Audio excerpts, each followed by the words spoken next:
son las 9, ¿verdad? 9:05, justo para no coger raso, porque hay algún ponente que va absolutamente por los pelos con trenes, aves y cosas esas. Rogaros, como ayer, por favor, que os atengáis a los 15 minutos a los ponentes, porque lo dicho, si no nos atenemos, algún ponente pierde el avión. Vamos a empezar con una miscelánea de diversas cosas que afectan a la angioplastia primaria, y tenemos la amabilidad de Fernando Alfonso, que nos ha podido acompañar esta mañana entre sus muchos líos, que hará de moderador. Si quieres vas presentando a Rafa.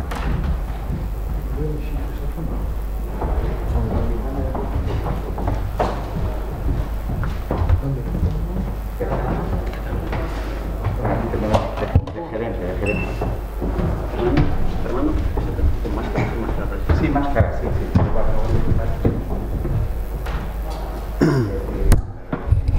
Bueno, muchísimas gracias, Fernando, un placer estar aquí con todos vosotros.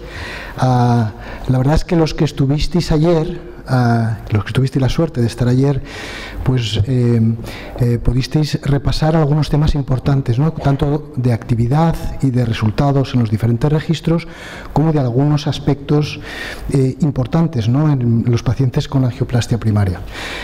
Hoy, en este título Totum Revolutum, que es más atractivo que el eufemismo, ¿no?, de miscelánea, yo creo que vamos a poder disfrutar también de algunos aspectos muy interesantes, ¿no? ¿Qué stent debemos utilizar, o si hay información en estos pacientes en concreto? ¿Cuál es el mejor tratamiento antiagregante en este contexto? Y luego a algunos aspectos de pacientes, por ejemplo, que hacen insuficiencia cardíaca y shock cardiogénico, o incluso cómo prevenir las complicaciones. Entonces, sin nada más, aunque Rafa no ha tenido una complicación en el infarto, me ha dicho hace poco nunca, nos va a contar algunos casos que ha podido rescatar. Rafa, cuando quieras. Buenos días, muchas gracias a todos y sobre todo a Fernando y al resto de la organización por la invitación. Pues tenía que presentar un tema de complicaciones en el infarto y os podía haber pegado una chapa así, sobre todas las complicaciones que todos conocemos, de complicaciones trombóticas, no reflow, etcétera, pero he pensado que era más ameno, sobre todo a estas horas de la mañana y como fue ayer la noche, presentaros lo mejor del curso de complicaciones en pacientes con STEMI.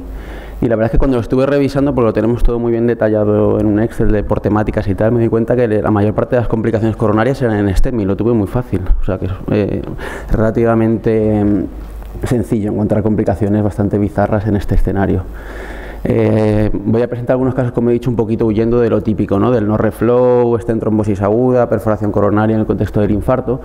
Y entonces quería empezar por este caso de un paciente varón joven con hipertensión muy mal controlada y con un dolor torácico que definía como penetrante de más de 6 horas. El paciente llegaba con muy mal aspecto general, sudado, y tenía un electro con un claro infarto anterior. Entonces se le dio dosis de carga de aspirina, prasugrel, heparina, y se trasladó a hemodinámica para angioplastia primaria. La coronaria derecha, que se vio por vía radial derecha, era normal, y luego no se consiguió ver la coronaria izquierda de ninguna forma. Se probaron diferentes catéteres y después de más de 15 minutos de escopia no lo conseguimos. No sé qué se os ocurriría a vosotros, Fernando, cuál sería el siguiente paso. El caso es que el operador decidió coger un píctel, hacer una ortografía, y lo que se vio es que en realidad era una disección de aorta ascendente tipo A.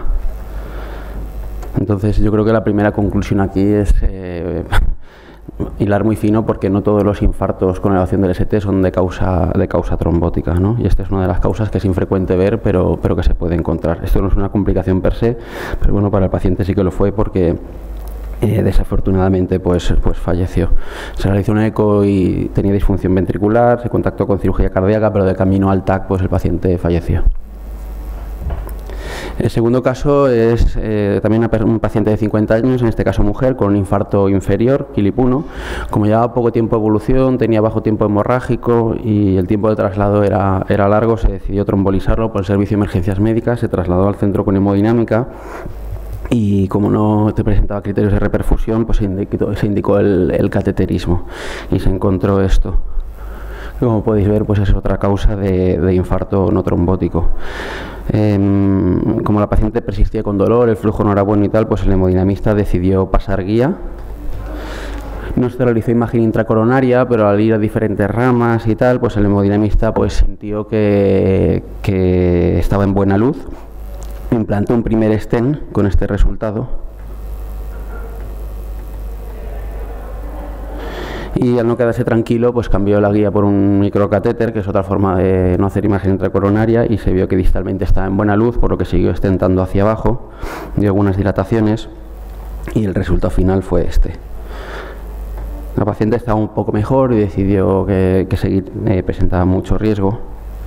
Así que se le dio, salió de la sala, se le dio el tratamiento con aspirina y clopidogrel, se dejó en la unidad coronaria y a la semana se repitió la angiografía con este resultado. No sé qué haríais vosotros aquí. Fernando, pues cerraríais esto con un graf. Se percibió en este momento que era una rotura coronaria contenida y se decidió implantar una VP2 intracoronario. Con este resultado final, que es como vino la paciente.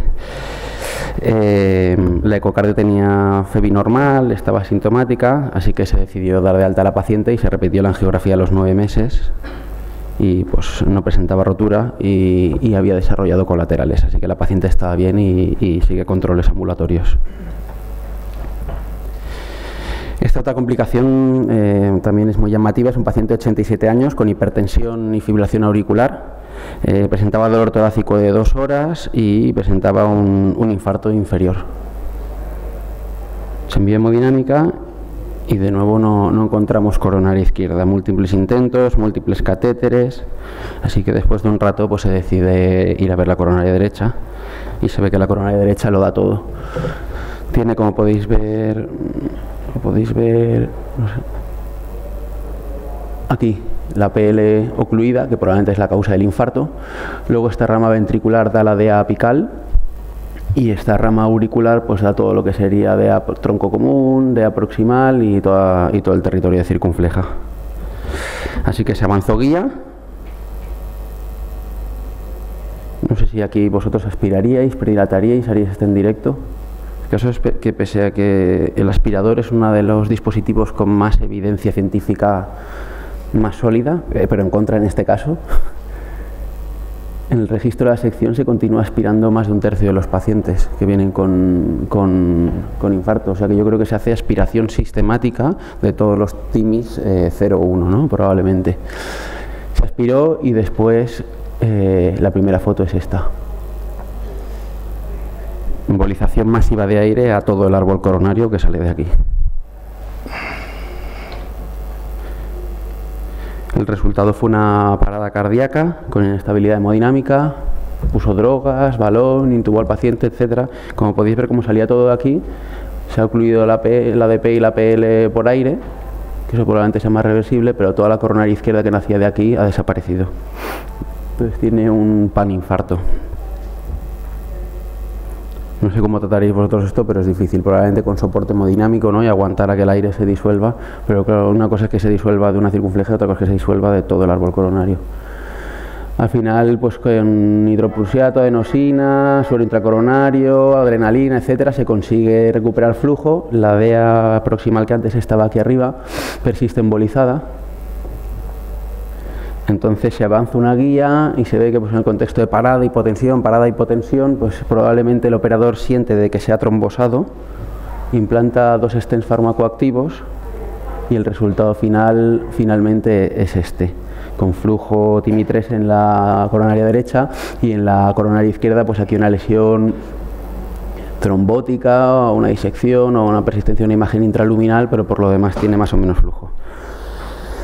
El caso es que con 87 años y un infarto tan extenso, pues al final el paciente desafortunadamente no sobrevivió. Sí. Os traigo un cuarto caso de un paciente, este sí que es nuestro, un paciente joven, joven de 68 años, hipertenso y diabético mal controlado. Presenta un infarto con elevación del ST anterior, que es este. Ay, perdón. Un infarto con elevación del ST anterior, con un poquito de necrosis en V1, V2, un infarto que parece bastante extenso, lleva bastantes horas de evolución, es diabético. Entonces el paciente llega a una situación clínica muy mala. Se ve que la derecha tiene un par de lesiones del 60%, no especialmente severas, y aquí en la circunfleja también presenta una plaquilla, pero sobre todo presenta la diaproximal tapada. No sé si vosotros, este es el típico debate que creo que también hay no sé si hay una sesión, asistencia antes o reperfusión antes. El caso es que siempre es, ¿no? Me parece, reperfusión debe ser lo más precoz posible, pero si lo haces en una mala situación clínica, pues el resultado suele ser malo. Aquí decidimos implantar 2 stents farmacoactivos en 2 lesiones que presentaba el paciente, la oclusión trombótica aguda y otra lesión severa distal que presentaba. Flujo inicial, hice un mini no reflow transitorio, y el flujo final pues fue aceptable, fue en algún punto entre 2 y 3. El caso es que el paciente en la sala, estando en sala hemodinámica, evolucionó desfavorablemente, noradrenalina, dobutamina, cayó en fibrilación auricular rápida, se puso amiodarona, lo toleraba muy mal, se decidió, yo creo que desafortunadamente, hacer 3 intentos de cardioversión que al final empeoraron la situación del paciente. En ecocardio no demostró ninguna complicación mecánica y disfunción severa. Y el paciente, pues ante la situación hemodinámica mala, en la sala hemodinámica se decidió el implante de un Impella CP. Al implantarlo tuvimos una alarma de fallo en repetidas ocasiones, entonces repetimos el ecocardio y en este caso sí que presentaba derrame pericárdico severo. Se implantó un drenaje, como podéis ver aquí, y se avisó a cirugía cardíaca pensando que podría estar el paciente. Como podéis ver ahí, estaba el Impella fuera de la pared.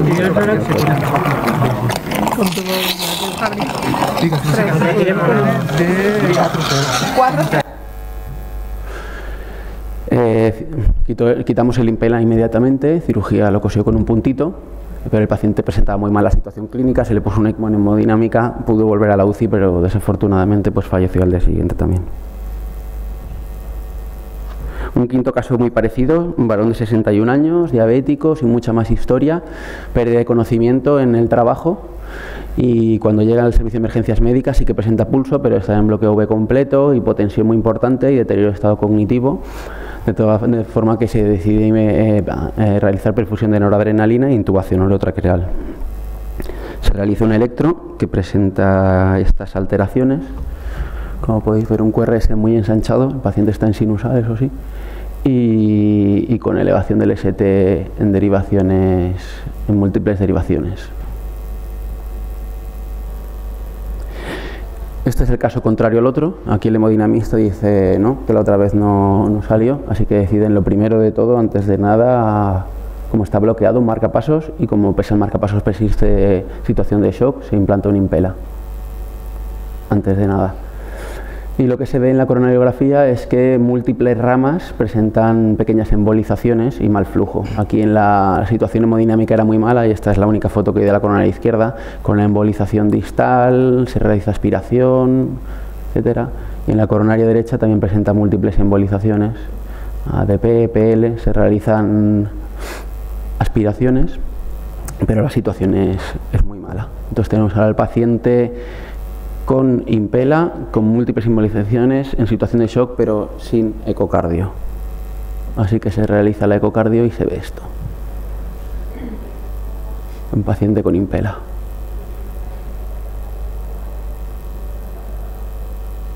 Luego la moraleja aquí es Impella sí, pero ecocardio antes, ¿no? Un paciente con shock. Lo primero siempre ecocardio.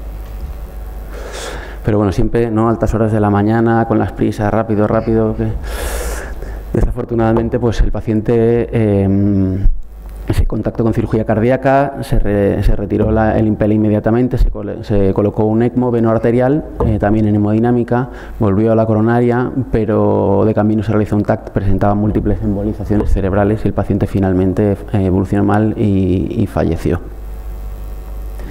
En la necropsia lo que se vio es que el tejido aspirado era compatible con embolia tumoral por mixoma.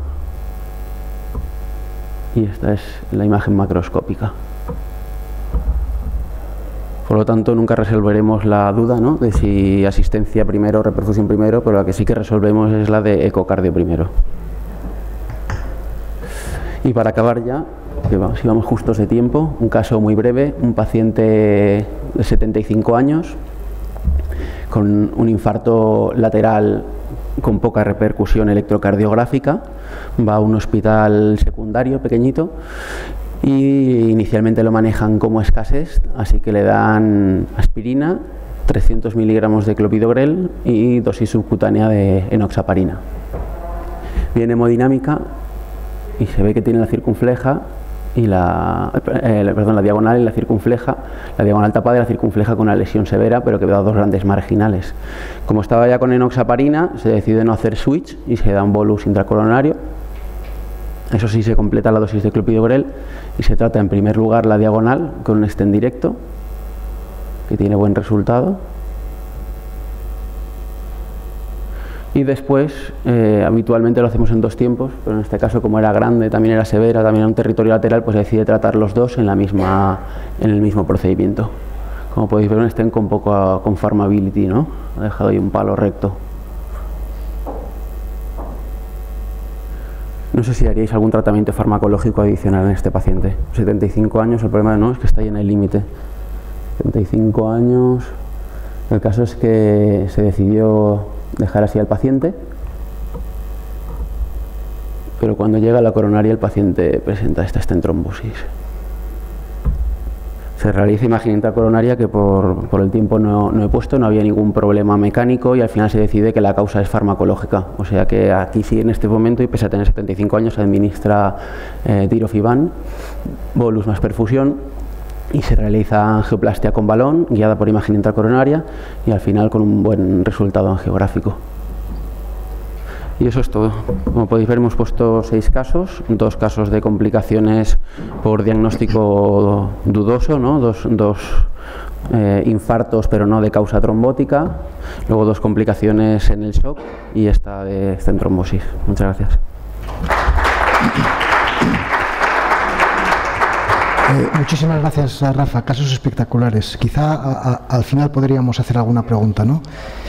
Entonces, Ana Serrador nos va a contar ahora su experiencia o sus consejos, nos va a dar sobre el manejo de los diferentes sistemas, cómo y cuándo, de asistencia ventricular en pacientes con infarto de miocardio y con shock cardiogénico. Bueno, pues buenos días a todos. Reiterar mi agradecimiento a la organización, a Fernando y a todos vosotros, bueno, pues por estar aquí a estas horas después de la noche de ayer. Y efectivamente voy a hablar de la angioplastia primaria y el shock cardiogénico, parada cardiorrespiratoria y las asistencias ventriculares, cuál y cuándo. ¿Hoy? Perdón. Bueno, pues la incidencia del shock cardiogénico en el infarto con elevación del ST está en aumento. Y además ha habido un incremento notable a partir del 2010-2014 en pacientes mayores de 65 años. La incidencia del shock cardiogénico en el infarto con elevación del ST es del 8%, como hemos estado viendo en la presentación de los registros por comunidades ayer. Y el shock cardiogénico en el contexto del infarto sin elevación del ST es del 2,5%. ¿Y cuáles son las causas del shock en el infarto? Pues la mayor parte de ellos es por disfunción ventricular, por fallo del ventrículo izquierdo en un 80%. Pero no hay que olvidar que el otro 20% son por complicaciones mecánicas y por insuficiencia mitral severa. De la importancia, como decía el compañero Rafa, de hacer el eco precoz. Y bueno, y desde hace muchos años sabemos que la supervivencia, el aumento de la supervivencia del shock cardiogénico es la revascularización precoz. Aún así, la mortalidad del shock es del 50%. Os voy a poner un caso clínico que nos va a ir guiando, digamos, toda la presentación. Esto es un paciente de 51 años con sus factores de riesgo, hipertenso, dislipemia y fumador, sin otros antecedentes. Empieza con un dolor torácico en su casa a las 7 de la mañana y acude a un hospital que además no tiene sala de hemodinámica a las 12 de la mañana. Se le hace un electro, en el electro se ve que tiene un infarto extenso, ya veremos el electro.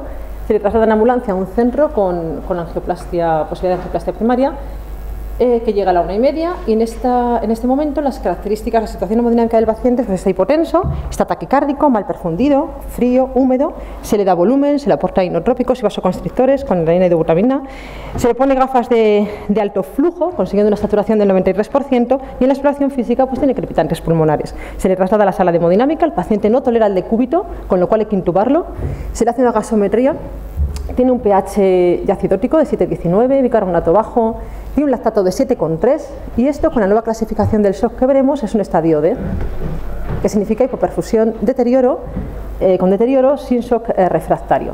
Vamos a ver. ¿cuándo definimos que un paciente está en shock para poder actuar?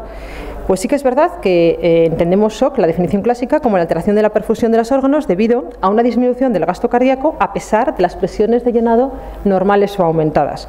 Es cierto que a lo largo de los años, en diferentes estudios, como el shock trial, el shock 2 o las guías de práctica clínica europeas, pues han dado más o menos una definición del shock con pequeñas variaciones en sus criterios de inclusión. Y realmente la definición que todos entendemos por shock cardiogénico es cuando la presión arterial sistólica es menos de 90, cuando la presión media menos de 60 de forma persistente, más de 30 minutos, y el índice cardíaco está por debajo de 2,2 litros minuto metro cuadrado. Eso a pesar de un tratamiento inotrópico adecuado y un aporte de volumen adecuado. Y existen además daños de perfusión orgánica inadecuada, como es una oliguria, un lactato por encima de 2 y una frialdad generalizada y muy importante con alteración mental. Es muy importante que conozcamos la nueva clasificación del shock, publicado en el 2019, porque nos va a ayudar al manejo de estos pacientes. Lo clasifican en 5 estadios, que va desde el A al E. El A sería la situación basal de riesgo, el E la situación in extremis. Además, son aplicables a todos los pacientes con shock cardiogénico, independientemente de su etiología, y nos proporciona también un porcentaje de mortalidad para cada uno de los estadios.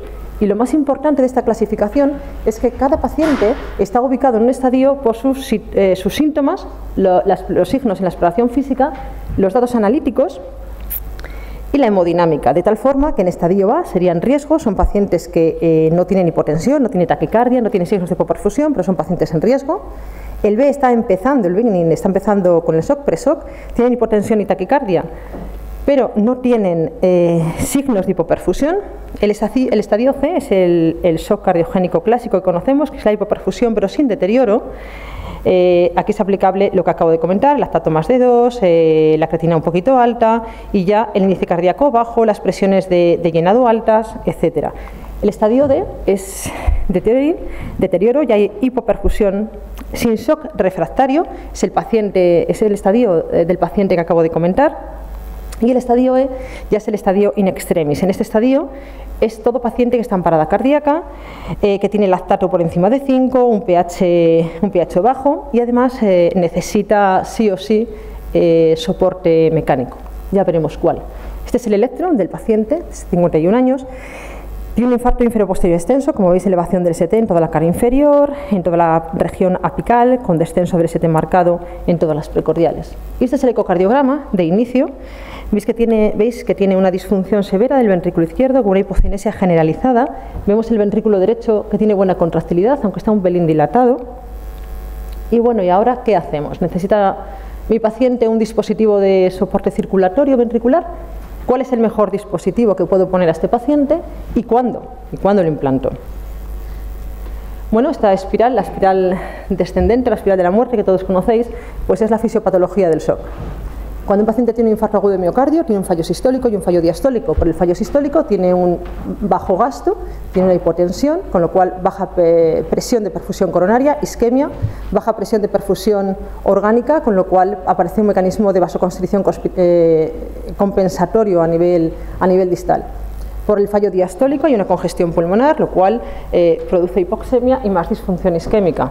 Paralelamente a esto hay una reacción inflamatoria generalizada con una serie de metabolitos que producen una vasodilatación periférica, lo cual se suma a todo el círculo vicioso que al final desencadena la muerte, o sea, irremediablemente. Esto es algo progresivo que puede ocurrir en segundos. Y por lo tanto, cuanto antes actuemos a nivel de esta espiral, estaremos inicialmente en un problema hemodinámico, donde con un soporte hemodinámico podemos recuperar al paciente. Si no hacemos nada y lo dejamos en el tiempo, tendremos un problema hemometabólico con una afectación multiorgánica. Necesitaremos un soporte circulatorio de todos los órganos y si no lo conseguimos revertir, llevará al fallecimiento del paciente. Las medidas iniciales en un shock, pues es el volumen, indicación clase 1, volumen con Ringer lactato, y posteriormente los inotrópicos, dobutamina y vasopresores, noradrenalina mejor que la dopamina, como lo han demostrado los estudios. Si con esto no conseguimos nada, pues entonces habrá que ir a un soporte circulatorio, una asistencia mecánica de corta duración. Y aquí pues tenemos asistencias que van a ayudar al ventrículo izquierdo, que pueden ser pulsátiles como el balón o de flujo continuo, y aquí tenemos el Impera o el ECMO. intracorpórea en el Impela, extracorpórea para el ECMO, y también tenemos asistencias para el ventrículo derecho. No todas las asistencias son iguales, no todas aportan el mismo flujo. El balón nos da muy poquito, de 0 a 1, y el ECMO venoarterial es el que más nos da, por encima de 5 litros. No tenemos una asistencia ideal percutánea que nos apoye los dos ventrículos. La ideal sería aumentar el flujo de sangre oxigenada a todos los órganos, descargar los dos ventrículos y favorecer la recuperación, mantener el flujo a través de las válvulas cardíacas, baja tasa de complicaciones vasculares, hemorrágicas e infecciosas, y sobre todo que se pueda hacer un implante y una retirada percutánea. El balón, todos conocemos el balón, está con nosotros desde hace muchísimos años, tiene un inflado en diástole, aumenta el flujo de perfusión coronaria, pero desgraciadamente nos aporta muy poquitos litros, de 0 a 1. Y la evidencia clínica, la evidencia científica nos dice que comparado con no hacer nada, pues realmente el balón no nos aporta nada. Esto no significa que lo tengamos que sacar del arsenal terapéutico de los hospitales. El balón de contrapulsación tiene su nicho, tiene sus indicaciones, y además ahora con las asistencias más complejas como el ECMO, tiene también su hueco bien ganado, que ya lo veremos. El Impela, bueno, pues el Impela nos da más aporte de flujo en función de ese Impela 2,5, el CP, que es el percutáneo, el de 5 litros ya es quirúrgico, permite muy buena descarga del ventrículo izquierdo, está formada por una consola, la consola se encarga de hacer girar este motor, el motor gira la turbina y la turbina aspira la sangre a través de la cánula desde el ventrículo izquierdo a la aorta. Es muy importante que esté bien colocado el Impela, porque funciona por un gradiente de presión. Si no hay gradiente de presión, el Impela no funciona. Luego, otra cosa muy importante es que son un 14 French, el acceso femoral, las cánulas del introductor. Tiene 14 French y es muy importante una punción bien hecha a una altura adecuada. Y tampoco hay que olvidar que también tiene sus complicaciones, isquemia en extremidades inferiores, y como hemos visto en el caso de Romaguera, pues incluso puede perforar el ventrículo izquierdo. Todas las asistencias tienen sus complicaciones y hay que valorar mucho pros y contras. Y el ECMO, pues el ECMO venoarterial es el que más soporte circulatorio nos da, hasta más de 5 litros. Tiene un fallo, no nos descarga el ventrículo izquierdo, al revés, aumenta la poscarga porque nos extrae sangre del sistema venoso, nos lo inyecta en aorta y por lo tanto está aumentando la poscarga. Luego, si tenemos un ventrículo que ya de entrada está dañado, que tiene mala función ventricular, estamos todavía cargándolo más. La cánula venosa está entre 19 y 25 French, es grande. La cánula arterial entre 15 y 21, dependiendo el flujo que queramos sacar de ese ECMO venoarterial. Y las ventajas, es la única asistencia que es capaz de revertir los efectos del shock cardiogénico en horas. Es fácil de implantar, es de bajo costo y además nos da un apoyo pulmonar, o sea, nos ofrece una oxigenación de ese paciente, cosa que no hacen el resto de las asistencias. Por supuesto, el implante es fácil, pero el manejo no es tan fácil. El manejo del ECMO es un manejo complejo, también tiene sus complicaciones de ACVs, de problemas de trombosis de la membrana, infecciones y demás. Hay dos tipos de cánulas, la de entrada, como he dicho, la de drenaje, es la venosa, otra de salida, que es la de retornos, la que inyecta la sangre arterial en la aorta. Las canulaciones pueden ser periféricas, en estas pueden ser percutáneas, como vemos arriba, o quirúrgicas, con los cirujanos cardíacos, o pueden ser centrales, que estas sí que son quirúrgicas, dependiendo de las condiciones del paciente y de su patología. Y esto os veis pues un poco de las complicaciones, esas cánulas grandes a nivel arterial. Si no se pone una cánula de perfusión para la extremidad inferior, pues podemos tener isquemia y acabar en amputación de extremidad inferior, pues como veis en la figura. Y el Tandenger pues es otra asistencia muy parecida al ECMO, pero en este caso la cánula de drenaje está metida en la aurícula izquierda y se hace a través de punción transeptal. Realmente estas no se pone mucho en Europa, es más de los americanos y no voy a pararme más en ella. ¿Qué dicen las guías?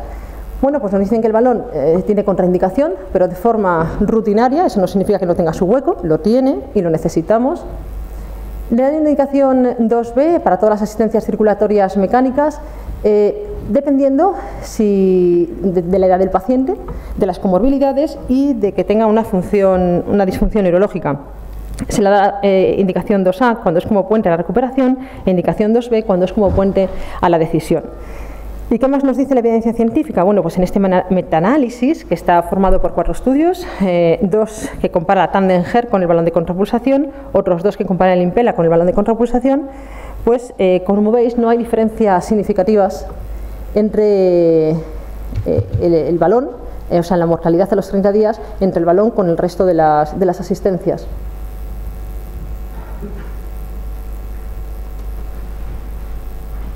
Y en este metaanálisis, formado por 13 estudios, 9 en parada cardíaca y 4 en shock cardiogénico, pues lo que se ve es que dentro del contexto del shock cardiogénico, la mortalidad, la supervivencia a los 30 días, es claramente mejor el ECMO frente al balón de contrapulsación, que es lo que tenemos aquí. Sin embargo, para las otras asistencias, para el ECMO y Impella, pues no hay diferencias significativas para la supervivencia a los 30 días en el shock. Sin embargo, para la parada cardíaca hay una clara ventaja del ECMO frente a las otras asistencias, y además, dentro del contexto de parada cardíaca, o sea, estadio E del SCAI, el ECMO mejora el seguimiento neurológico de esos pacientes. Hay más estudios en marcha, veremos a ver qué indicaciones y qué ventajas o qué aumento de la supervivencia podemos encontrar a estas asistencias. Y la tercera pregunta es ¿cuándo mejor implantarlo? Pues es verdad que hay un cambio en el paradigma. Antes era el tiempo que tardábamos a poner la fibrinólisis, luego el tiempo puerta-balón, la angioplastia primaria y ahora es el tiempo a la reperfusión. ¿Cuándo es mejor, antes o después? Pues en este estudio de la mortalidad a 30 días se vio que el Impella puesto antes de la revascularización es capaz de bajar la mortalidad hospitalaria y a los 30 días en un 48%, y además se mantiene a los 6 meses. Hay que ver el pronóstico y la futilidad ni demasiado tarde, porque se asocia a fracasos y descrédito de la técnica, ni tampoco demasiado pronto, porque hemos visto que tienen complicaciones. Hay contraindicaciones, por supuesto: afectación multiorgánica, fallo multiorgánico, daño neurológico irreversible, edad mayor de 75 años, pero por supuesto todo esto es relativo y hay que individualizar cada caso. Lo fundamental para esa precocidad es tener bien organizado el shock la atención al shock, y esto es con el código shock. En esta iniciativa de Detroit se vio que la mortalidad descendió la supervivencia aumentó de un 50% a un 85% en el momento del explante del ECMO, y en el momento del alta a un 75%.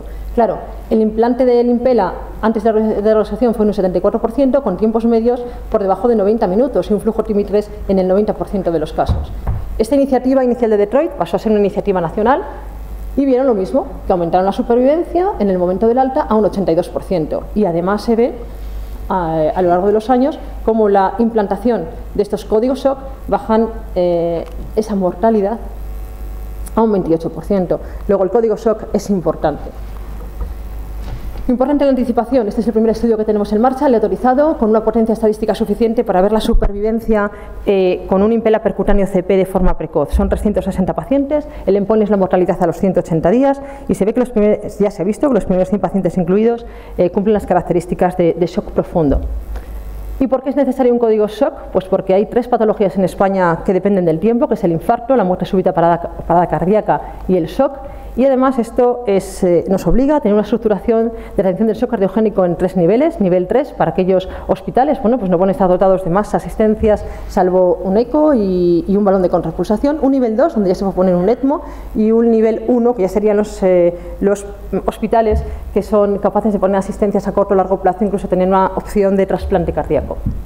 Importantísimo tener un equipo, un SOC team que valore todo esto, con cardiólogos intervencionistas, especialistas de insuficiencia cardíaca, cirujanos cardíacos, anestesistas, y un protocolo bien definido de la asistencia del código SOC. Este es el algoritmo conocido por todos de cómo tratar el shock refractario. La atomización de líquido es lo primero. Si hay un fallo de ventrículo izquierdo aislado, el primer nivel de soporte es el Impella. Si tenemos ya un fallo biventricular o un fallo del ventrículo derecho y además afectación respiratoria, iremos directamente a un ECMO y después revascularizar. Ese es el protocolo que utilizamos en Valladolid, en nuestro shock cardiogénico, para los estadios SCAI A y B, vigilancia, para el estadio E, ECMO directamente, y aquí la duda está entre el C y el D. Si cumple solamente uno, tormenta arrítmica, parada cardiorrespiratoria premia, edema agudo de pulmón o disfunción derecha, solo uno, ya ponemos ECMO. Y volviendo al caso, ese paciente de 51 años con este electro de un infarto inferoposterior extenso, con este ecocardiograma de disfunción ventricular, pues lo primero que hicimos fue poner un Impella. Pusimos un Impella, guiado la punción mediante ecocardiografía, mediante ultrasonido intravascular, pusimos la cánula, ¿de acuerdo?, el introductor. Eso es muy importante, esto es de 14 Fren, esta válvula hemostásica nos permite poner el Impella y además poner un introductor de 7 Frens para acceder rápidamente a hacer un diagnóstico de las coronarias. Y volviendo a lo que decíamos ayer de vía radial, vía femoral, pues aquí utilizamos la vía femoral utilizando la cánula del impela y nos permite un acceso rápido a las coronarias. Esto fue lo que hicimos, colocamos el impela, vemos aquí el perfecto funcionamiento. Vemos que hay una oclusión de la circunfleja, pasamos la guía, se intuye una circunfleja que además parece dominante. ¿Y qué ocurre? Pues daño por reperfusión. En cuanto la arteria se abre, el paciente se pone malísimo, se para. Y esta es una imagen muy bonita porque veis que el impela en parada cardíaca es que no hace absolutamente nada porque no tiene ese gradiente de presión que necesitamos entre el ventrículo izquierdo y la aorta. Entonces lo que hacemos es hacer masaje cardíaco, 5 minutos, una reanimación cardiopulmonar de 15 minutos con un sistema de compresión torácica Lucas, que seguramente todos conocéis, y ponemos las cánulas con el Lucas, las cánulas del ECMO con el Lucas asistiéndonos. Bueno, esto pasó. Y conseguimos, como veis, un paciente con su latido recuperado, y esto nos deja pues empezar a trabajar de forma a gusto en esas coronarias. Tratamos la circunfleja, hacemos el tronco, tratamos la vía, tronco circunfleja, el POT en el tronco y el kissing balón final. Este es el resultado. Y fuimos a ver la coronaria derecha porque inicialmente no la habíamos visto, es una coronaria derecha no dominante. Aquí veis la cánula venosa del ECMO, vemos el impela y esas rayas que parece una persiana, pues es el Lucas, es el sistema de compresión torácica, que además fue muy útil en este caso. La evolución clínica del paciente pues fue bien, mejoría de la presión arterial, la perfusión del lactato, presentó fibroleucocitosis muy habitual en los pacientes de una unidad coronaria, politransfusión, porque son pacientes que continuamente hay que cambiar cánulas y pierden sangre, y me queda un minuto, se hizo el winning del ECMO y bueno, y el paciente pudo ser dado de alta. Es posible que muchos de estos pacientes sigan con disfunción ventricular y acaben en trasplante. Afortunadamente este paciente pues fue bien. Como conclusiones, hay un aumento de la mortalidad en el shock, el uso de dispositivos es bajo, el tiempo transcurrido hasta el soporte es crucial, si dudas en ponerlo, no esperes, ponlo, el mejor dispositivo es el que mejor manejes y con el mejor resultado tengas, y cuanto peor esté un paciente más se va a beneficiar del ECMO. Y estas son unas fotos de mi hospital, del código SOC. Aquí, bueno, pues nos trasladamos a poner ECMO a otros hospitales de la comunidad, en pacientes pues, que en ese momento pues, tienen un balón o están soportados con inotrópicos a dosis altas, nos trasladamos, ponemos el ECMO, traemos en hospitales de nivel 2, traemos el paciente a nuestro hospital en ambulancia y bueno, y aquí ya decidimos, ¿no?, si es recuperación, como puente o resistencia o trasplante. Y nada más, esto es todo. Disculpar por esos minutos casi sobrepasados.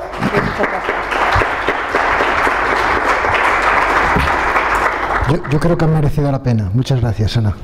El siguiente ponente es José Avellán, de Murcia, y nos va a contar cuál es su opinión sobre el uso de los stent coronarios. Son todos iguales, tenemos que elegir alguno en particular en el contexto del infarto agudo de miocardio.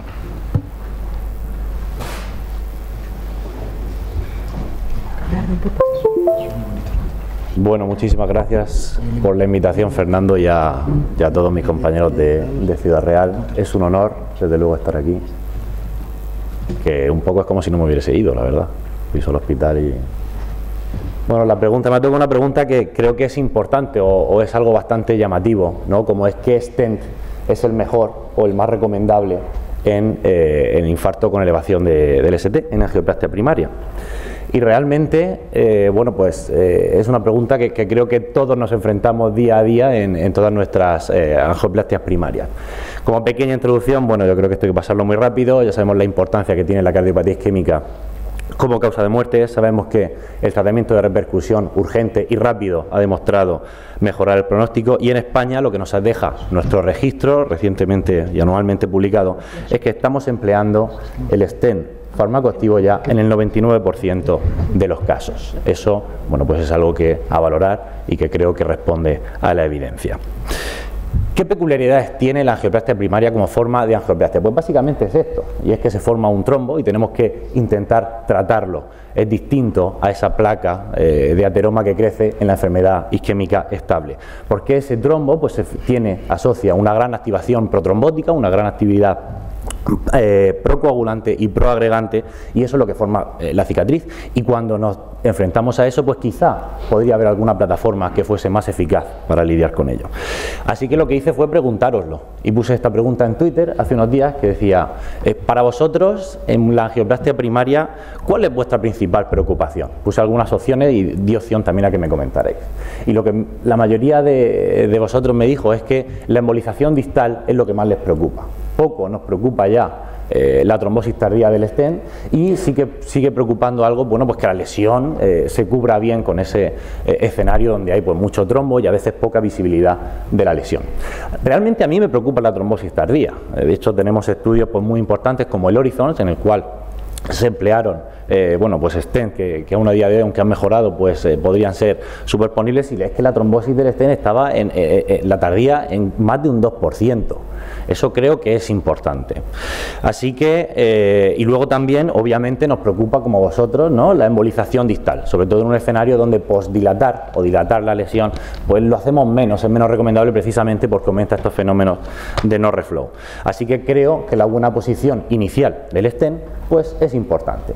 En este punto, ¿hay stents más apropiados que otros? ¿Qué nos dice la evidencia? Yo creo que el grueso de la evidencia está en lo siguiente. Ya hace muchos años que el estudio Cadillac nos demostró que la angioplastia con stent pues es superior, obviamente, a la angioplastia simple, sobre todo porque disminuía la tasa de revascularización, de nueva revascularización de la lesión diana, y en casi todos los grupos. Posteriormente, estudios importantes como el Examination, tenemos resultados a 5 años que en casi 1.500 pacientes que se sometieron a angioplastia primaria, el stent de segunda generación de everolimus respecto a stent convencional, pues demostró superioridad respecto del stent de everolimus respecto al convencional. Otros estudios como el Comfortable, pues también en más de 1.100 pacientes en el escenario de angioplastia primaria demostró que el stent de segunda generación de everolimus es superior al stent convencional. Y además supimos en análisis posteriores que principalmente porque disminuía o mejoraba esa reestenosis que sí que se asocia al stent convencional. Otros registros muy importantes, es verdad que es un registro, pero de casi 200.000 pacientes nos han dicho que los stent de segunda generación son mejores no solo que los convencionales, sino que los de primera, los farmacoactivos de generación antigua. Quizá el pronóstico es similar en cuanto a mortalidad, pero es que disminuyen la tasa de trombosis tardía del stent. Y eso hizo que se dejaron de fabricar, y de hecho desde 2012, pues básicamente no usamos stent farmacoactivos de primera generación. Por zanjar este tema, y creo que aquí es donde está ese primer mensaje y el grueso de la evidencia, algún metaanálisis, este se cita mucho, con más de 70 estudios y muchísimos pacientes incluidos, pues nos deja una evidencia, ya creo que bastante férrea, de que los stent farmacoactivos de segunda generación pues son los de elección en la angioplastia primaria, porque han demostrado, bueno, pues mejorar el pronóstico y disminuir las complicaciones y la tasa de revascularización de la lesión diana respecto al stent convencional.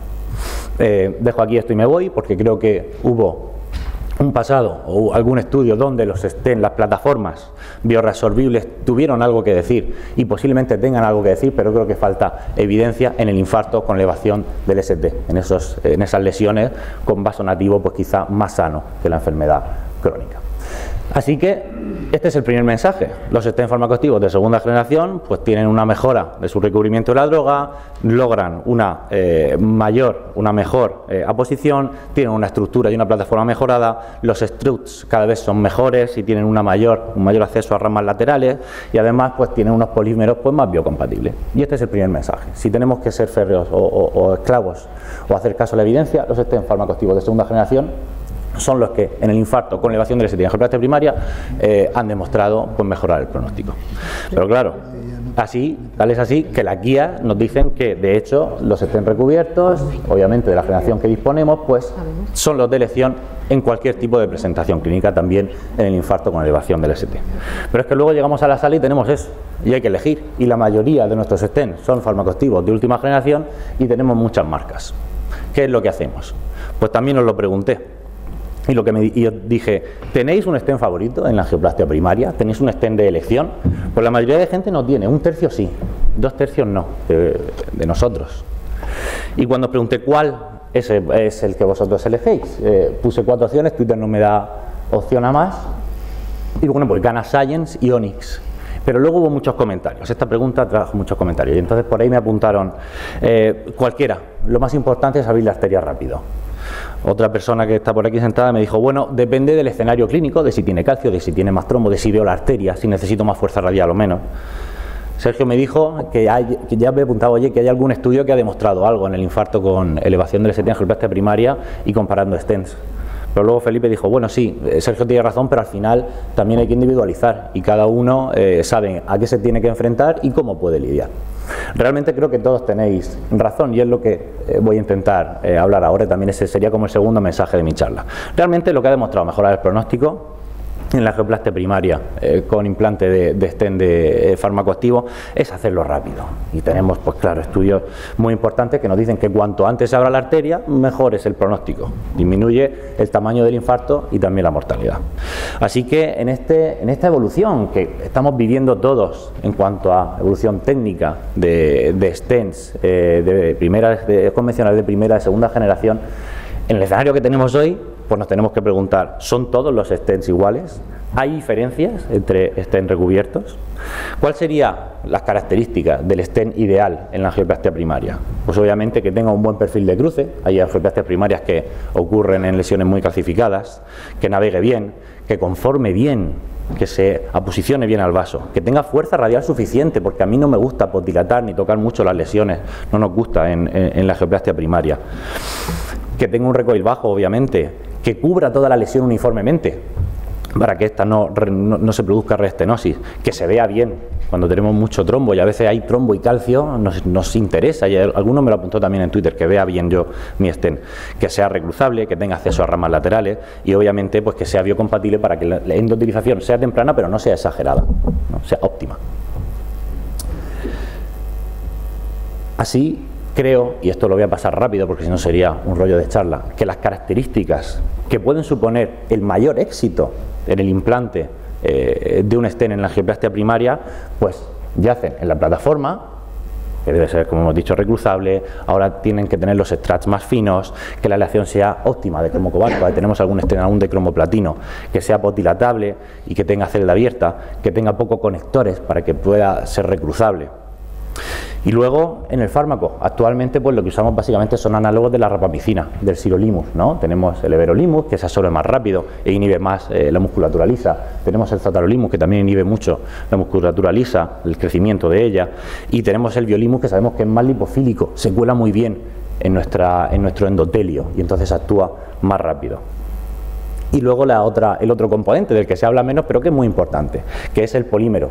Y aquí ya viene, esto es el sumum, porque tenemos polímeros degradables, tenemos permanentes, incluso tenemos plataformas que no asocian polímero.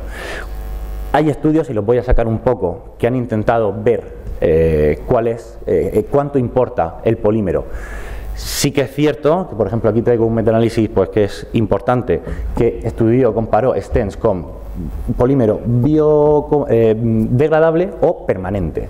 Y al final, aunque sí que parece que el biodegradable puede tirar un poco a que se produzcan menos incidencia de trombosis tardía del stent, en el cómputo global no consiguen ni siquiera los metaanálisis demostrar un beneficio claro. Además, los estudios que han comparado polímeros son muchísimos, pero claro, es que los polímeros van en un andamiaje y al final las comparaciones no son exactamente las mismas. No hay ningún estudio fuera de laboratorio en vivo que haya comparado simplemente esta misma plataforma y con esta misma droga con un polímero frente a otro, con lo cual la heterogeneidad es importante. Los estudios ISAR, aquí hay un análisis conjunto de los ISAR 3, 4 y del LIDERS, parece que sí, que el polímero biodegradable demostró superioridad, pero luego tenemos otros metaanálisis que han intentado comparar el biodegradable con stents de todo tipo, incluso convencionales, y sí que es mejor obviamente que los convencionales, pero no que todos los demás. Con lo cual yo me quedo con lo siguiente, me da igual que tenga o que no tenga, que sea biocompatible, que haya demostrado en estudios o obviamente en la experiencia global en registros que funciona bien. Y por supuesto el escenario clínico. Aquí lo tengo muy fácil, estamos hablando del infarto agudo con elevación del ST, pero obviamente importa el escenario clínico a la hora de elegir un tipo de stent o la lesión que tenga, si es más larga, si es menos larga, si tiene más calcio, si creo que voy a tener que hacer una técnica de dos stents de bifurcación, si estoy en el tronco. Eso importa, porque lo que sabemos es que óptimamente que se endotelice un stent y la menor restenosis que produzca, pues asocia a presentar con el tiempo menos trombosis tardía. Entonces, hay evidencia de comparación de tipos de stent que tenemos ahora en nuestra estantería en infarto con elevación del ST, pues algo hay. Fijaros, quizá el estudio más importante se publicó hace poco, a finales de 2019, y fueron 1.300 pacientes exactamente, unas 1.600 lesiones, fue un estudio aleatorizado ciego en 10 centros, en 10 hospitales de Suiza, y básicamente comparó Orsiro frente a Science en el infarto agudo con elevación del ST. Y lo que encontramos es que el stent Orsiro fue superior en cuanto a necesidad o fallo de la lesión diana con el tiempo frente a Science, pero no demostró superioridad en ningún otro endpoint, y de hecho en el evento combinado pues se quedó en el límite de la significación, y esto fue pues más o menos en casi todos los grupos, ¿no? En casi todos los subgrupos del análisis. Ha habido otros estudios, bueno, aquí las casas comerciales, ahora comentaré un poco, pues te dicen, claro, por supuesto, es que yo ya lo sabía, porque yo tengo estudios donde mi stent tiene una tasa de éxito mantenida en el tiempo maravillosa, tanto en diabéticos como en enfermos con enfermedad renal crónica, y es un stent maravilloso. Eso obviamente aprovechan y nos lo dicen. Hay otros estudios, este es un metaanálisis muy citado, el de Palmerini, que incluyó pues casi 70 estudios donde intentó comparar stents de primera y segunda generación entre ellos. Tenemos unas comparaciones, los de segunda generación son estos de arriba solo, ¿vale? De polímero biodegradable de Biolimus, polímero permanente de Verolimus y permanente de Zotarolimus. Y fijaros que en ninguno de los endpoints hay una diferencia estadísticamente significativa. Parece que en este caso, en este metaanálisis, pues los stents, los tres evaluados, pues asocian una tasa de eventos similar o un pronóstico similar. Hay otros estudios, otros metaanálisis, este es más reciente y más importante, también se cita mucho, donde con casi 100.000 pacientes y 77 estudios incluidos se pudieron comparar varios stents, y en este caso a un año vista, a endpoint de un año, el fallo de la lesión diana, pues fijaros que fue beneficioso para el stent Orsiro frente a Science, frente a Resolute y frente a Biomatrix. En cambio, cuando miramos el mismo endpoint, el fallo de la lesión tratada más allá del año, se pierde la significación, y para el resto de comparaciones no hay diferencia entre stents. Y es que al final pues tenemos un montón de stents en nuestras estanterías que no han sido comparados. Las comparaciones que tenemos pues son contadas, las podemos contar con los dedos de la mano. Así que no hay estudios directos de los stents que manejamos. Nos tenemos que fiar, obviamente, de nuestro instinto cuando hacemos la angioplastia, de cómo van nuestros pacientes y de, en general, los registros que tenemos, que son los que estamos, con los que estamos empleando, pues stents de segunda generación. Luego vienen las casas comerciales. Y Brown te dice, oye, si estás hablando de infarto con elevación del ST, que sepas que mi stent es el que tiene el strat más fino, es el que produce una endotelización más óptima, y además eso sabemos que se ha asociado a un mejor pronóstico y a menor tasa de trombosis tardía del stent. Pero Abbott te dice, oye, que si estás hablando de infarto con elevación del ST, yo tengo un estudio donde he hecho mediciones en laboratorio y conócete y sé que después de 2 semanas la endotelización de mi stent es la mejor.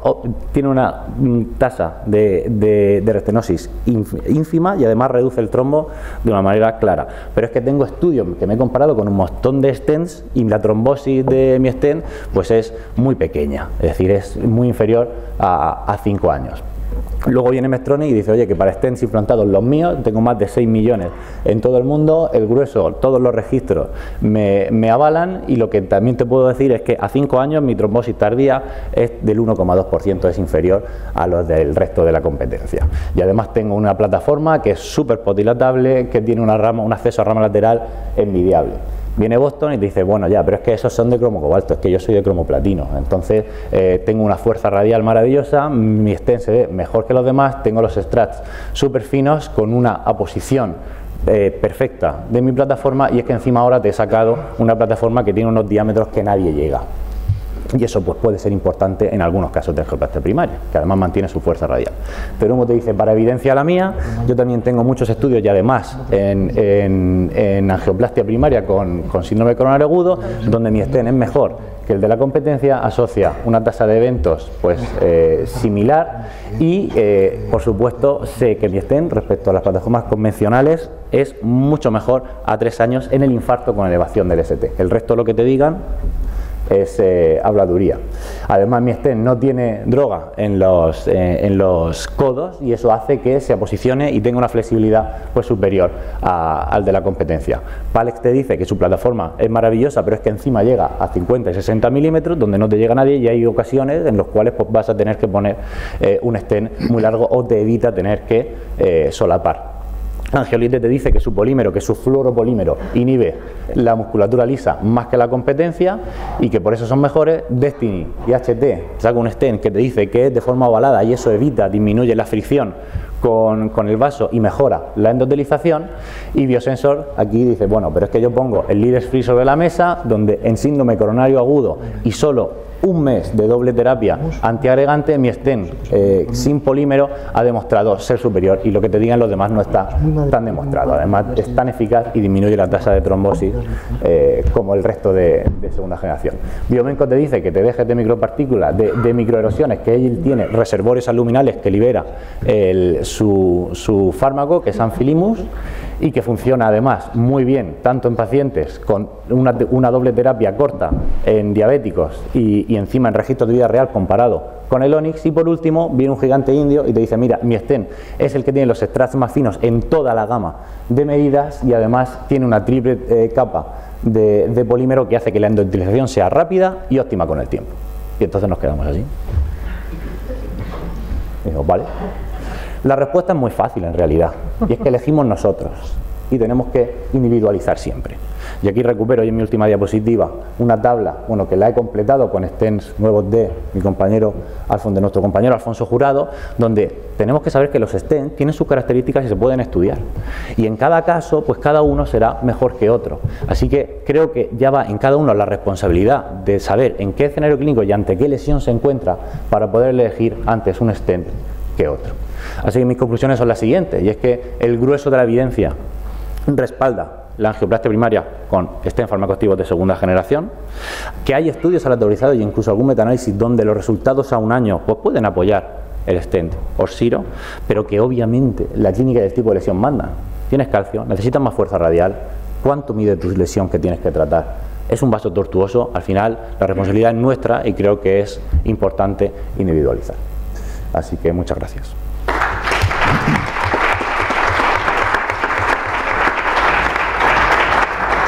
Muchísimas gracias, José.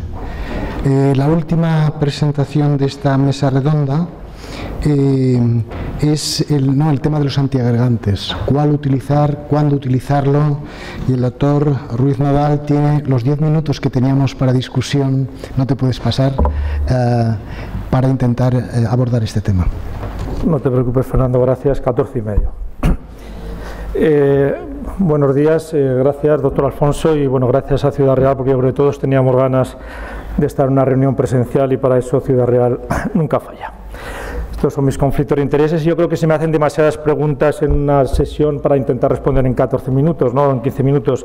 Y bueno, pues estamos hablando de antiagregación, que ahora mismo en el intervencionismo es algo pues cada vez más complejo, es algo que nos afecta la decisión de la antiagregación desde el momento que decidimos un pretratamiento antes de llegar a la sala de hemodinámica, en el momento que implantamos o realizamos la angioplastia en la sala de hemodinámica.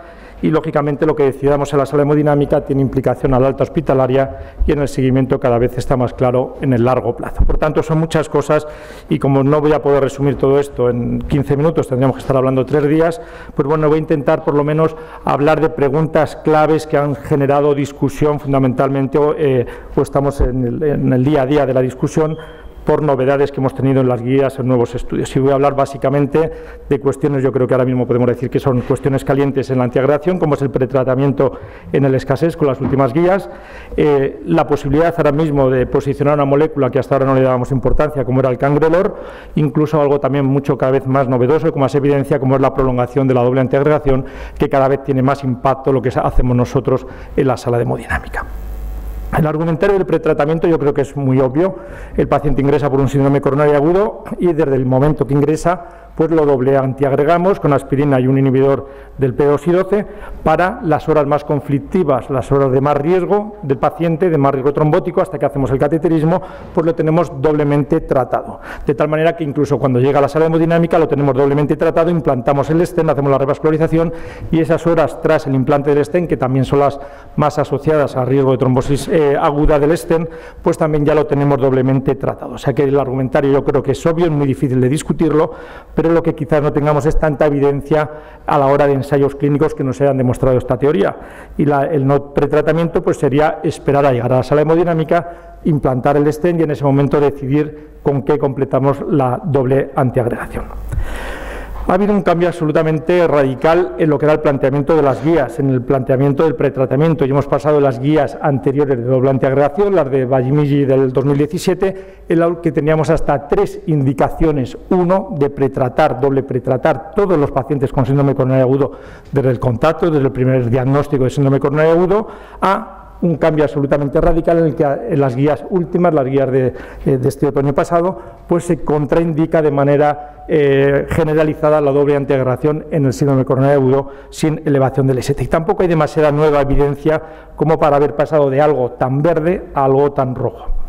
Y lo que sí que cambia claramente yo creo que es el timing, que yo creo que es un poco lo que ha decidido este cambio en el pretratamiento, y es que ahora mismo, pues bueno, hasta ahora siempre teníamos esta indicación de hacer cateterismo de forma urgente en el escasez, hablamos de escasez, y bueno, siempre teníamos el paciente con escasez inestable, con tormenta eléctrica, con insuficiencia cardíaca, con dolor refractario, y esto pues bueno, era una indicación siempre de realizar un cateterismo de forma urgente, activar un código infarto, y esto no es novedoso, esto lo hemos hecho siempre, y nunca hemos dejado 48 horas o un fin de semana a un paciente con escasez y dolor torácico. Esto siempre ha sido así, pero lo novedoso y lo que nunca ha sido así es este nuevo cambio, ¿no? Que ahora mismo pues nos indican realizar en 24 horas cateterismo a todo escasez de alto riesgo. ¿Y qué es un escasez de alto riesgo? Una troponina positiva, un dolor torácico en un paciente anciano con un GRES de 140 o un mínimo cambio electrocardiográfico. Por tanto, esto ahora mismo con indicación 1A nos indican hacer cateterismo en 24 horas. Y personalmente creo que basado en absolutamente nada, y porque no tenemos ninguna evidencia que nos diga que esto es mejor que enfriar al paciente y hacerlo pues cuando se puede hacer la sala hemodinámica al día siguiente o el lunes si el paciente ingresa en un fin de semana. Y hasta el punto de que la evidencia yo creo que no existe para generar una evidencia tan alta, un 1A como han decidido en estas guías, cuando la primera laguna de la evidencia nos dicen los autores que es esta que les marco arriba. Se desconoce cuál es el tiempo óptimo para realizar un cateterismo en las primeras 72 horas. Hacen falta ensayos clínicos que nos digan cuál es el momento óptimo para realizar un cateterismo. O sea que te dicen que no lo saben, pero te indican que lo tienes que hacer en 24 horas, lo cual yo creo que es absolutamente una indicación sobreindicada y probablemente nada correcta. Al hablar de pretratamiento no hay grandes ensayos, no tenemos muchísima información. Este es el primer ensayo que estudió realmente el pretratamiento en el escasez, fue la COAS, que randomizó 4.000 pacientes con escasez a pretratar con prasugrel o no pretratar y esperar a la angioplastia. Lo que nos demostró este estudio es que pretratar con prasugrel no generaba ninguna protección isquémica y que encima aumentaba los sangrados.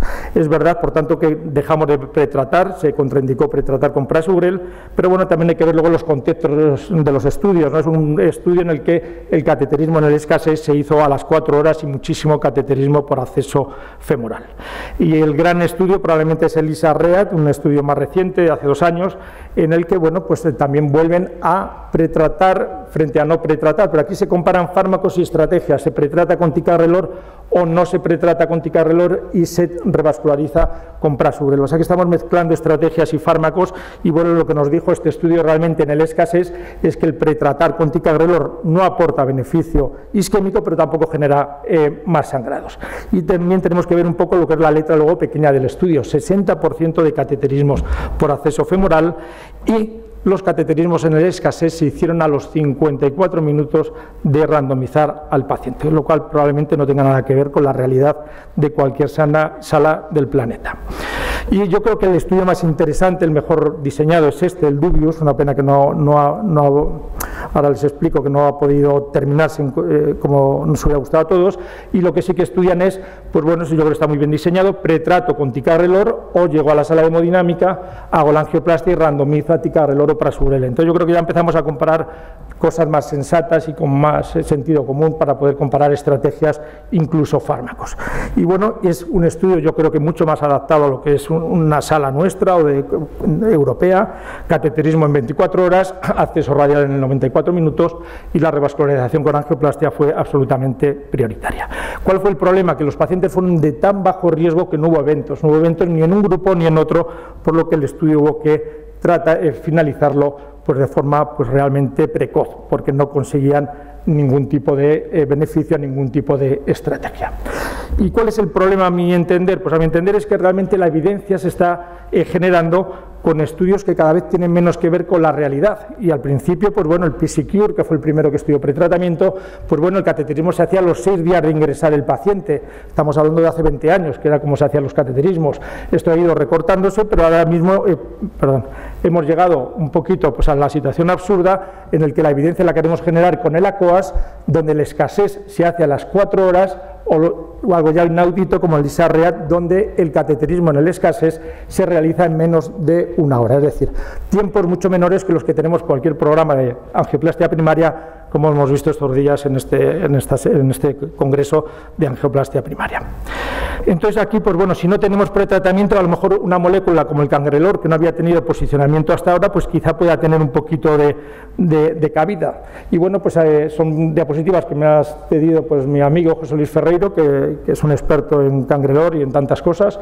Y bueno, pues es un fármaco, es un antiagregante, no es un inhibidor del P2Y12, es un antiagregante que le ponemos en un bolo, y en el momento que ponemos el bolo, pues inhibimos de forma automática la antiagregación plaquetaria. Y lo bueno es que mantenemos una infusión de 2 horas, en el momento que suspendemos la antiagregación, la perfusión en 2 horas, normalizamos muy rápidamente la actividad plaquetaria. Por tanto, la molécula teóricamente es absolutamente atractiva y bueno, quizás lo que nos ha faltado pues realmente es evidencia científica. El estudio grande que tienen, importante, fue el Champion Phoenix, y bueno, pues lo que se randomizó fue pacientes naïf, pacientes que llegaron a angioplastia con infartos, sin elevación del ST o síndrome o pacientes estables, sin doble antiagregación, solo con aspirina, y se randomizaban a cangrelor o a dar clopidogrel en la sala de hemodinámica. Entonces, pues bueno, lo que demostró este estudio fue pues que usar cangrelor en bolo más perfusión reducía el endpoint de muerte, infarto o trombosis del stent. Pero, ¿cuáles son las grandes limitaciones de este estudio? Que a priori podía ser atractivo, pues bueno, claramente que no se compara contra lo que hay que compararse, que es el prasugrel o ticagrelor, que son nuestras 2 moléculas superiores en el síndrome coronario agudo, sin ninguna duda, y tampoco se evidencia ningún valor al papel del pretratamiento, porque al fin y al cabo eran todos pacientes naïf, sin doble antiagregación en el momento de la angioplastia.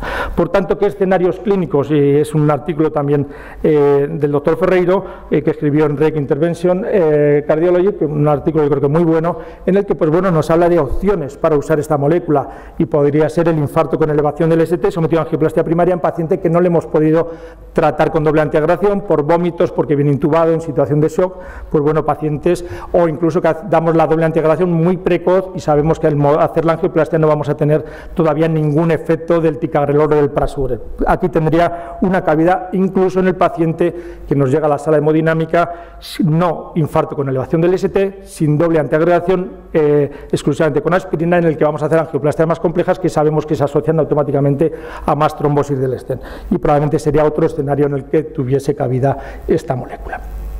Y ya para terminar, porque también cada vez tiene más importancia lo que hacemos nosotros en la sala de hemodinámica, ¿cuándo debemos prolongar la doble antiagregación? Y si volvemos también a las guías europeas del 2020 del escasez, pues bueno, si nos vamos a la parte izquierda del algoritmo, pues bueno, pues observamos que cada vez tenemos más indicación de prolongar la doble antiagregación en el síndrome coronario agudo. Cada vez hay más, y basado, pues bueno, fundamentalmente en la prolongación con ticagrelor en monoterapia, que nos lo dio el Twilight, pero fundamentalmente, pues bueno, claramente el gran ensayo fue el Pegasus, que prolongaba la doble antiagregación con ticagrelor, el DAPT Study, que prolongaba la doble antiagregación con prasugrel o clopidogrel, incluso ya la cabida a nuevas moléculas como son anticoagulantes, como es el Compass con el rivaroxaban en dosis bajas. Y muy rápidamente, ¿qué nos dicen las guías actuales? Mantener de forma generalizada la doble antiagregación, fundamentalmente con ticagrelor y prasugrel durante un año. Esta es la estrategia por defecto, podemos decir, pero sí en pacientes de alto riesgo isquémico hay que valorar prolongar la doble antiagregación más del año e irnos a doble antiagregación, si el riesgo hemorrágico es aceptable, a 3 o 4 años. Y bueno, el estudio, pues bueno, una diapositiva del Pegasus, lo conocemos todos, un estudio que estudió pacientes con infarto y alto riesgo, algo más que infarto, pacientes que habían tenido 2 infartos, que eran diabéticos, que tenían enfermedad multivaso, el riñón un poquito tocado, el paciente realmente con alto riesgo isquémico. Y aquí, pues bueno, se demostró cómo prolongar con ticagrelor pues era mejor que dejar al paciente a partir del año en aspirina como monoterapia. Reducíamos eventos isquémicos de una manera muy importante, sabiendo que 2 antiagregantes sangran más que 1, teníamos más sangrados mayores, pero no más sangrados mortales ni más hemorragia intracraneal. Y bueno, también un poco ya una diapositiva ya para ir terminando, a una nueva molécula que es el rivaroxaban, un anticoagulante que usamos en la fibrilación auricular, pero que en una dosis de 2,5 ya está viniendo en el síndrome coronario agudo estudiándose desde hace bastantes años, y este estudio, el Compass, pues nos demostró como también en pacientes estables con cardiopatía isquémica o arteriopatía periférica, añadir rivaroxaban en dosis de 2,5 reducía los eventos isquémicos frente a mantenerlos en aspirina en monoterapia. Y este estudio que les pongo a la derecha es un subestudio publicado precisamente ayer en JACC del estudio Compass, en el que además nos demuestran cómo cuanto más teclitas tiene el paciente, más territorios afectados, más disfunción ventricular, más diabetes, cuanto más afectado está nuestro paciente, más beneficio va a tener de añadir el rivaroxaban a la aspirina frente a mantenerlo exclusivamente con aspirina.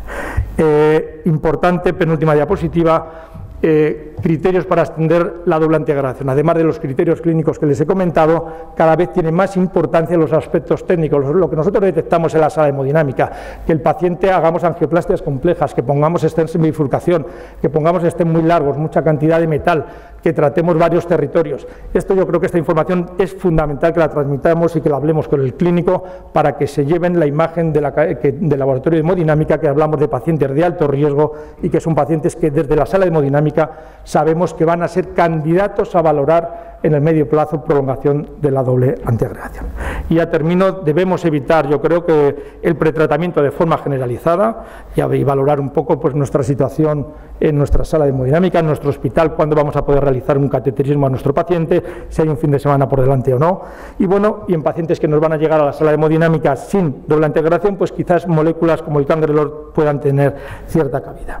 Hay que tener en cuenta que claramente empieza a haber un aumento del nivel de recomendación de la prolongación de la doble antiagregación en el paciente con alto riesgo isquémico. Yo creo que en un congreso de hemodinámica como es este, transmitir que bueno, la anatomía coronaria, la complejidad de lo que hacemos nosotros en la sala de hemodinámica tiene muchísima importancia, es una de las variables fundamentales a la hora de decidir que tenemos que prolongar la doble antiagregación a nuestros pacientes. Muchas gracias por su atención.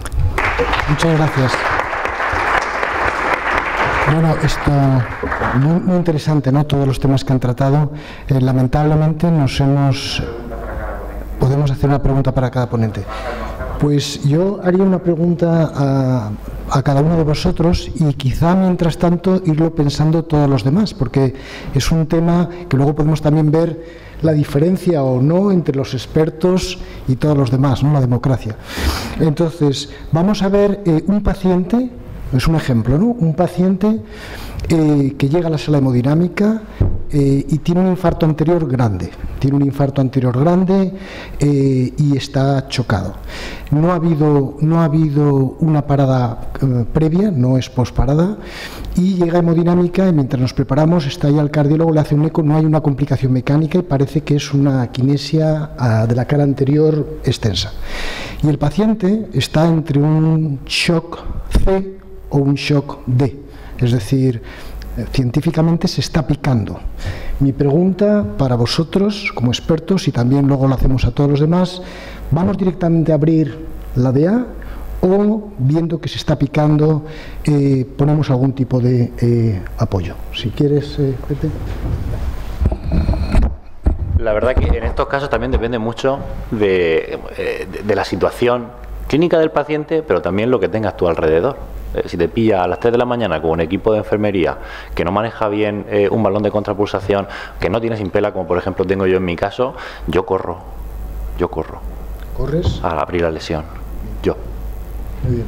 Nosotros en esa situación de pre-shock abrimos arteria, en esa situación abrimos arteria y a continuación ponemos el balón de contrapulsación, porque vamos, es un poco nuestra estrategia. Ana nos va a decir lo contrario.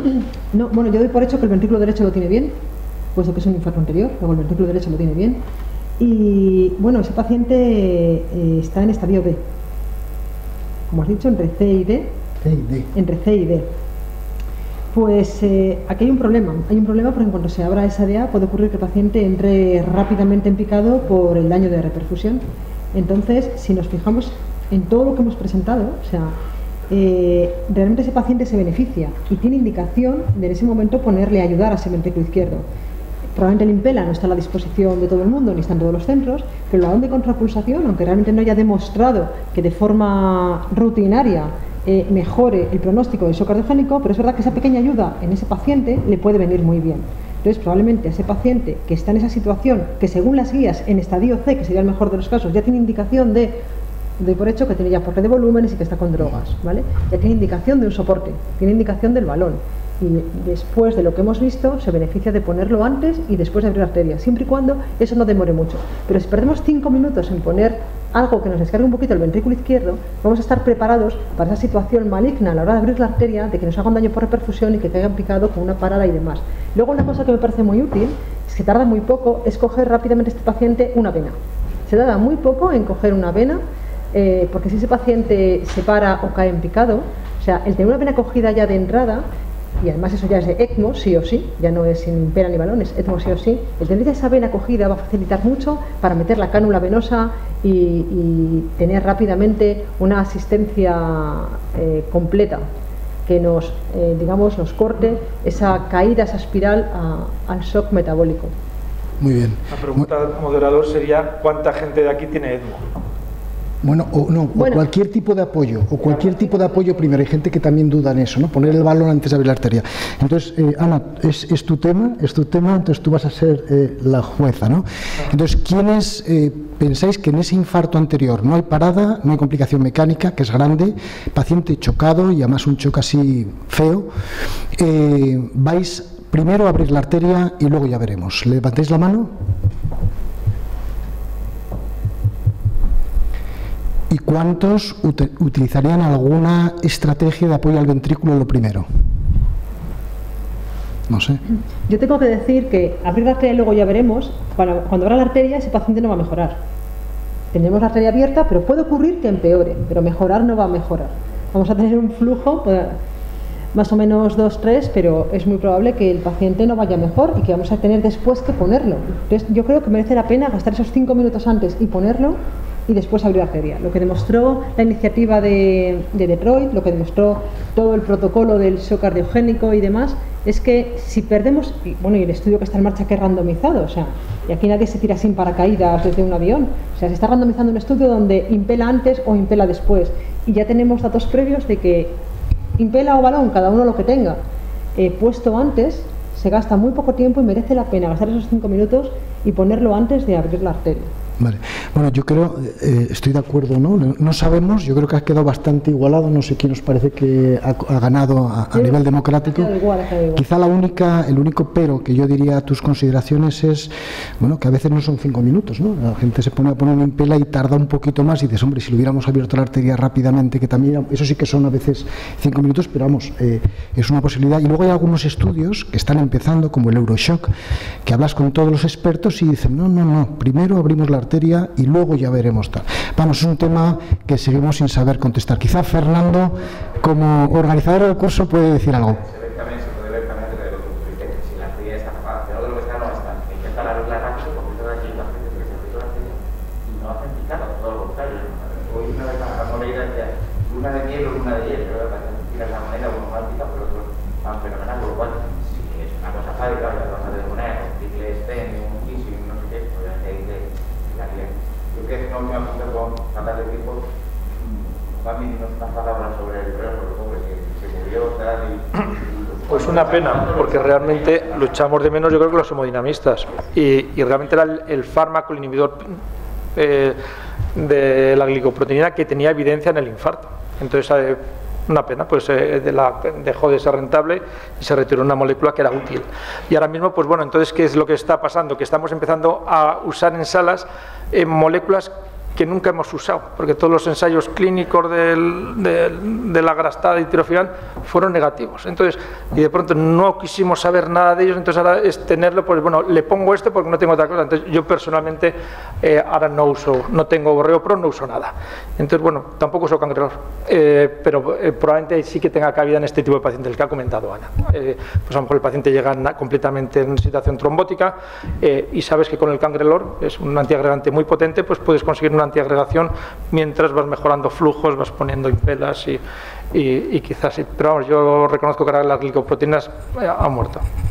Quizá otra pregunta que se puede hacer muy fácil y puede dar información es, de todos los que estáis aquí, ¿cuántos tenéis en vuestro laboratorio el Cangrelor ya? O sea, ¿cuántos pueden utilizarlo?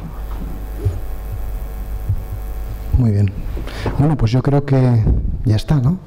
Hemos solucionado todos los problemas del infarto. Muchísimas gracias a todos.